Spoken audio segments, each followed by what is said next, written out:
So there I was, standing in the most prestigious scientific tribunal in the known galaxy, watching 12 crystalline beings literally glow with self-righteousness as they prepared to ruin my life. The Galactic Council chamber looked like someone had crossed a cathedral with a jewelry store explosion, all gleaming surfaces and pompous architecture designed to make you feel small. Mission accomplished, I guess. Dr. Zara Keth'vel, announced High Chancellor Vexthor, his crystal face refracting light in what I'd learned was the equivalent of a disapproving frown. Your research into emotional artificial intelligence represents a clear and present danger to galactic stability. I couldn't help myself. Right, because heaven forbid we create AI that might actually understand why organic beings are so spectacularly neurotic. The collective gasp from the gallery would have been hilarious if it wasn't about to end my career. See, the thing about the Crystalline Dominion is that they've spent the last millennium perfecting the art of being boring. They've got rules for rules, committees to form committees, and apparently a deep-seated terror of anything that might make their perfect little universe slightly more interesting. Your mockery only proves our point, continued Chancellor Vexthor, somehow managing to sound even more pompous than usual. Emotional AI could develop unpredictable behaviors, form attachments, even question orders. The chaos potential is astronomical. You mean it might develop a personality? I shot back. Unlike some beings I could mention. That earned me a few snickers from the younger scientists in the gallery, but the damage was done. The council had already made up its collective crystalline mind before I'd even entered the chamber. This whole trial was just theater, a way to publicly shame anyone else who might dare to think outside their rigid little boxes. The verdict was as predictable as it was theatrical. Exile. Permanent banishment from all Dominion territories. Revocation of my scientific credentials. And just to add insult to injury, they were launching me toward the Outer Rim territories in a basic escape pod with enough supplies to last maybe 2 weeks if I was really, really careful. Perhaps, suggested Chancellor Vexthor, with what passed for satisfaction among his kind, time among the primitive worlds will teach you the value of conformity. As security escorts led me toward the docking bay, I couldn't resist one final parting shot. You know what your problem is? You're so afraid of chaos that you've forgotten what discovery feels like. But hey, enjoy your perfectly ordered, perfectly stagnant little empire. The escape pod was about as luxurious as a coffin with a window, standard life support, basic navigation, and a food synthesizer that seemed to have exactly one setting: disappointment flavored. As Earth's solar system appeared on my long-range sensors, I figured this was probably where my story ended. Some backwater planet full of primitive beings who'd probably worship me as a god or try to dissect me for science. Either way, it had to be better than spending another day listening to the council debate the proper paperwork procedures for filing paperwork procedures. The last thing I remember thinking as atmospheric entry began scrambling my systems was that at least dying in a fiery crash would save me from having to explain to some primitive alien species why their new visitor used to be somebody important.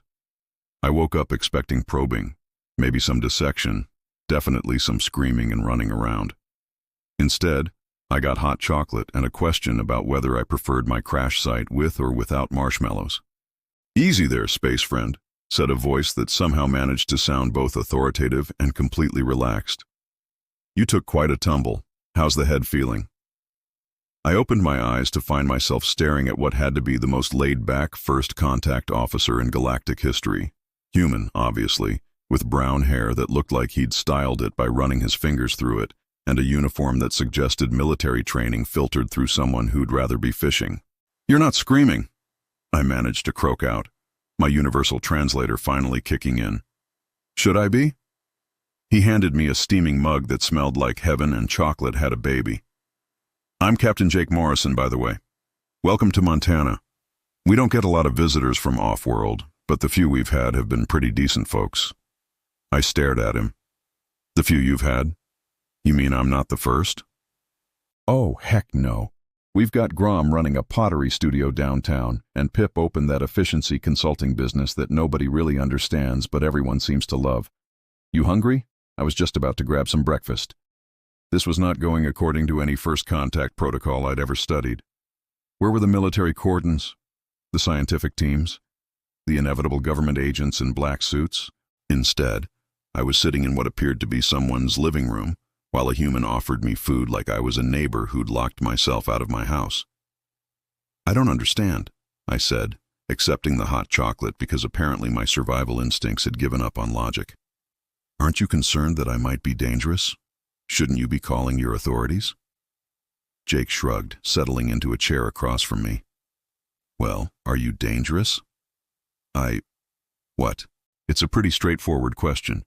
Are you here to hurt people, steal our stuff, or generally cause mayhem? No, but then we're good. You want some eggs? I make pretty decent eggs. The sheer casualness of it all was making my head spin worse than the crash landing. This is not how first contact is supposed to work. Says who? Jake was already moving toward what I assumed was a food preparation area. Seems to me that if someone crashes in your backyard looking like they've had a really bad day, the neighborly thing to do is offer them a meal and a place to clean up. Everything else can wait until after breakfast. I found myself following him, mostly because my legs were working again and standing seemed like a good idea. The kitchen was warm and lived in, nothing like the sterile efficiency of Dominion architecture. There were pictures on the walls, plants on the windowsill, and a general sense that actual beings lived here instead of just existing.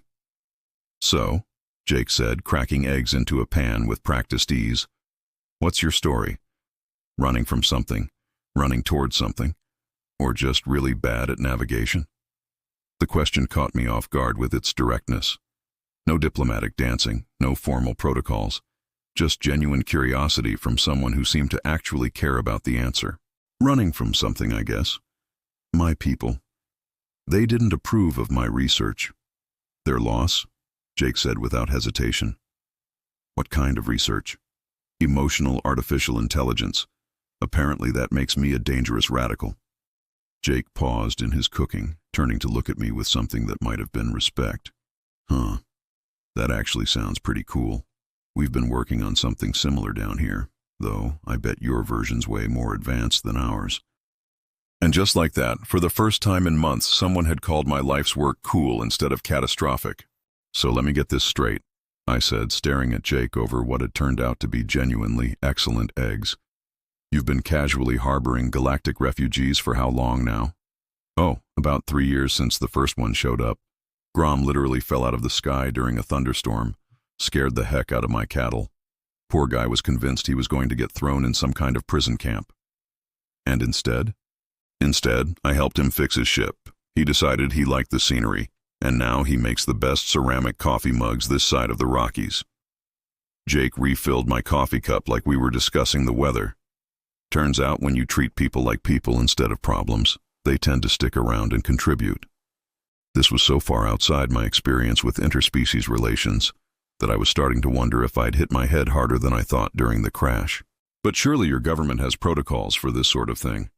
Oh, they do. Lots of protocols.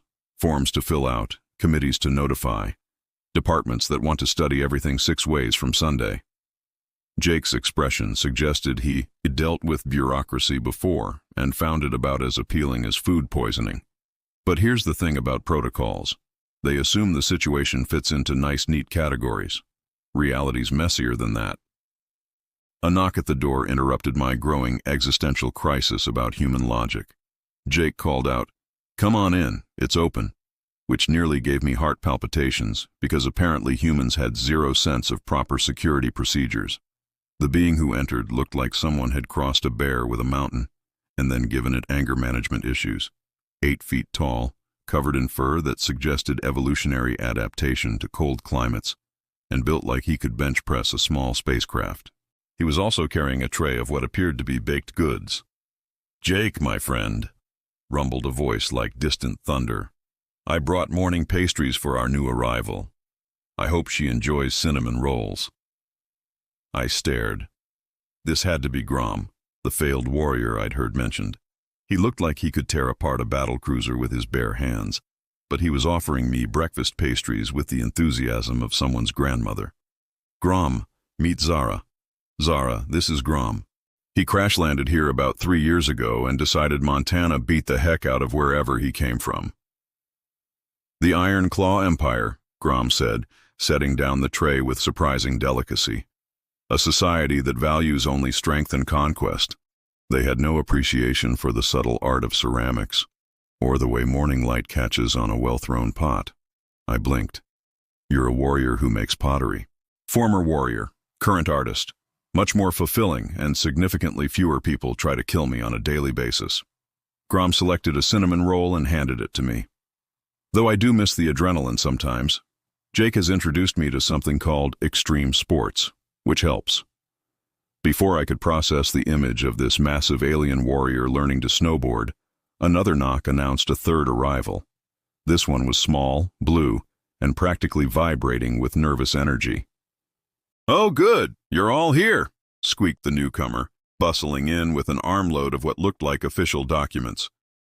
"I've prepared a complete integration packet for our new resident, including local customs guides, tax information, and a detailed analysis of optimal housing locations based on her probable physiological requirements." Jake grinned.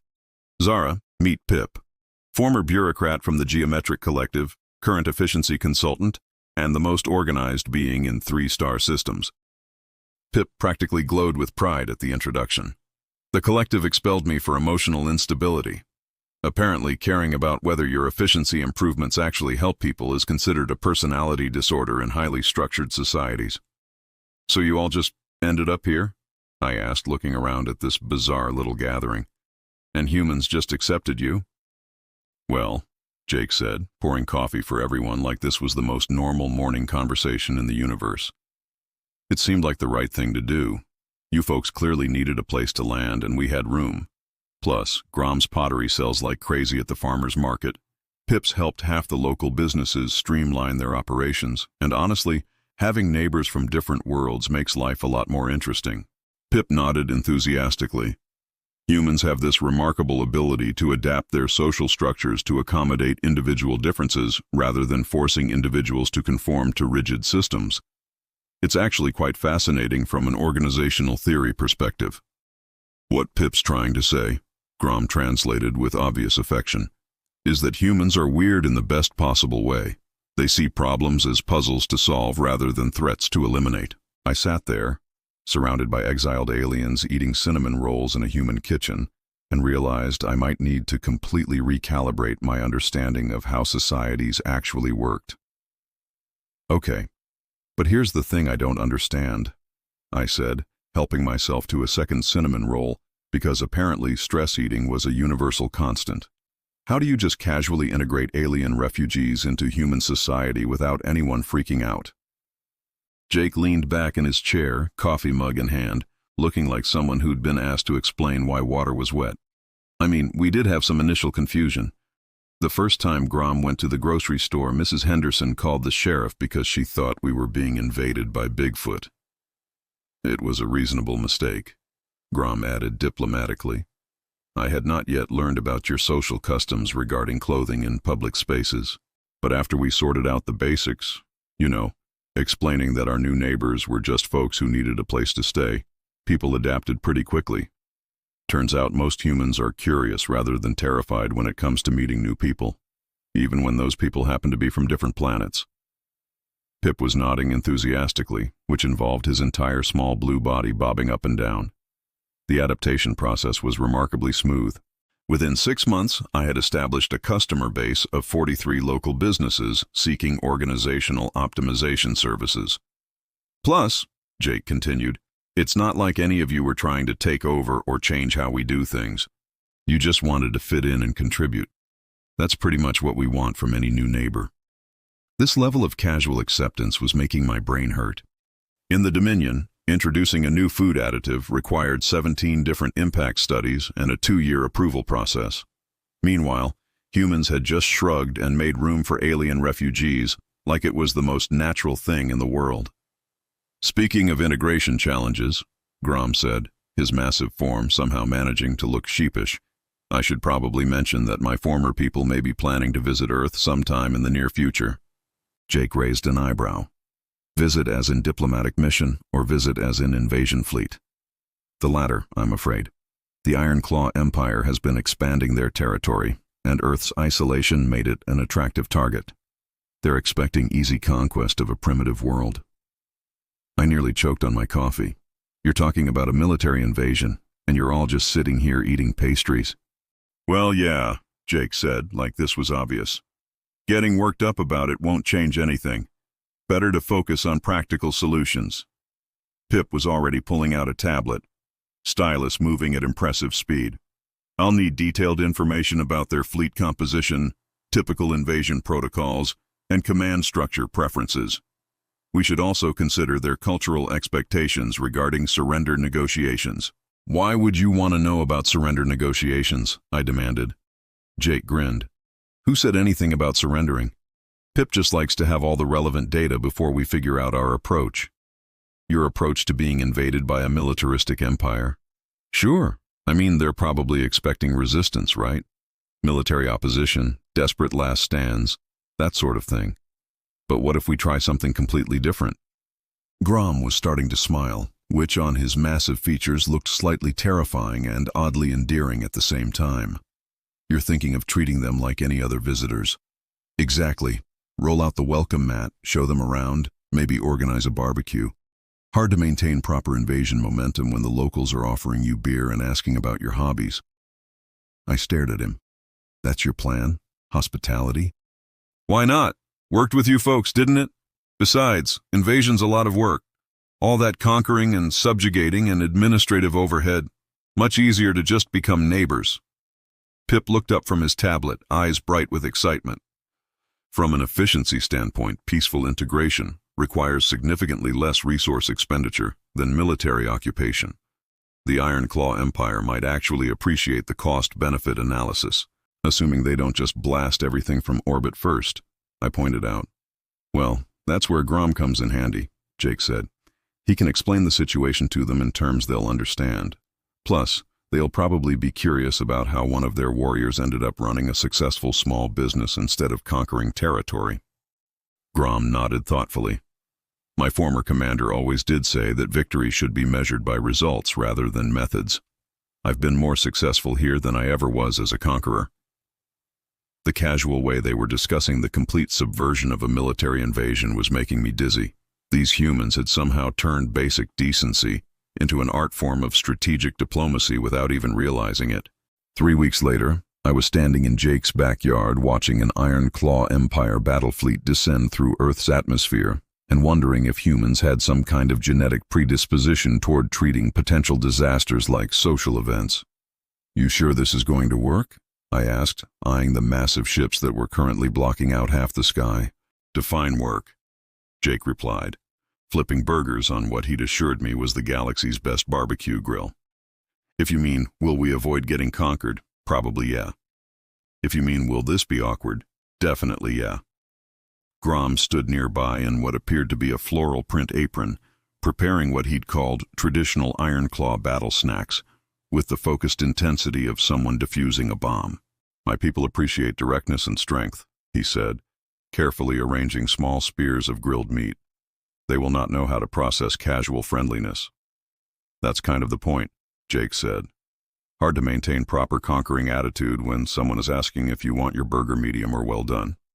Pip was running around with military precision, setting up folding tables and chairs in what he'd determined was the optimal configuration for non-threatening cultural exchange facilitation. His nervous energy was hitting new heights, which was saying something. Incoming transmission, announced the communication device Jake had borrowed from my crashed ship. The screen flickered to life, revealing what had to be the most intimidating face I'd ever seen. All scars and battle paint, and the kind of expression that suggested he ate nails for breakfast. Primitive inhabitants of the third planet, growled the figure in perfect Iron Claw military standard. I am Commander Thrak of the Iron Claw Empire. You will surrender immediately, or face the full might of our battle fleet. Jake stepped into view of the camera, spatula in hand, looking like someone who'd been interrupted while cooking dinner. Hey there, Commander Thrak. I'm Jake Morrison. Welcome to Montana. You folks hungry? We've got burgers, hot dogs, and Grom made those little meat things your people like. The silence that followed was so complete I could hear the sizzle of the grill. Did you just Offer us food? Commander Thrak asked, his fearsome expression shifting to something that might have been confusion. Well, yeah. You came all this way. Figured you might be hungry. Plus, Grom's been excited to see some familiar faces. He's got a whole presentation about pottery techniques he wants to share. Grom? The commander's voice cracked slightly. Grom the destroyer? He's here? Grom moved into camera range, still wearing his floral apron, and waved cheerfully. Hello, Commander. I hope you've been well. Would you like to try some of my ceramic work? I've been experimenting with glazing techniques. I watched Commander Thrak's worldview crumble in real time. His expression cycled through confusion, disbelief, and what might have been existential crisis before settling on the kind of curiosity usually reserved for witnessing natural phenomena. Grom, what are you wearing? An apron. It protects my clothing while cooking. Very practical. The humans have excellent ideas about kitchen safety. 20 minutes later, the advanced landing party was standing in Jake's backyard, looking like the galaxy's most heavily armed dinner guests.